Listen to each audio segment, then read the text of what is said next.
ভারতের মহাকাশ গবেষণা সংস্থা ইসরো এবং আমেরিকার মহাকাশ গবেষণা সংস্থা নাসা এবার এক সূত্রে নিজেদের গেঁথে ফেলল। তারা যৌথভাবে যা মহাকাশে পাঠাতে চলেছে তা কার্যত গোটা বিশ্বকে চমকে দেবে, কারণ মহাকাশ থেকে এই কাজ আগে কখনো সম্ভব হয়নি।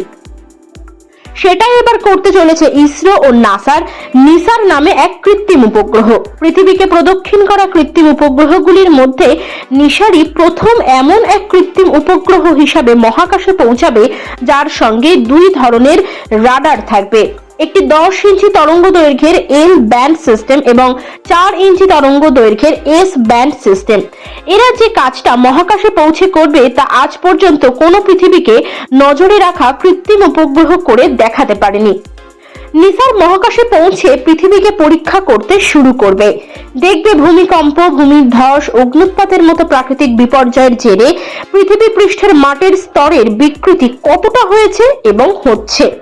দেখবে হিমবাহ এবং বরফের স্তরে কি ধরনের পরিবর্তন হচ্ছে এবং তা কতটা দ্রুত হচ্ছে।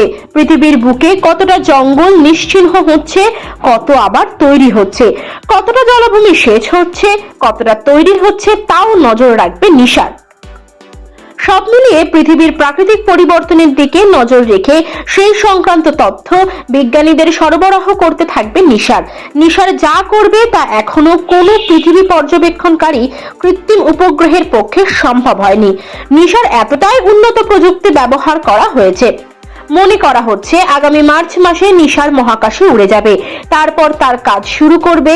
নিসারের সাফল্য ভারতকে মহাকাশ বিজ্ঞান এবং গবেষণায় আরো এক ধাপ এগিয়ে নিয়ে যাবে। সংবাদ সংস্থার সাহায্যে নিয়ে লেখা।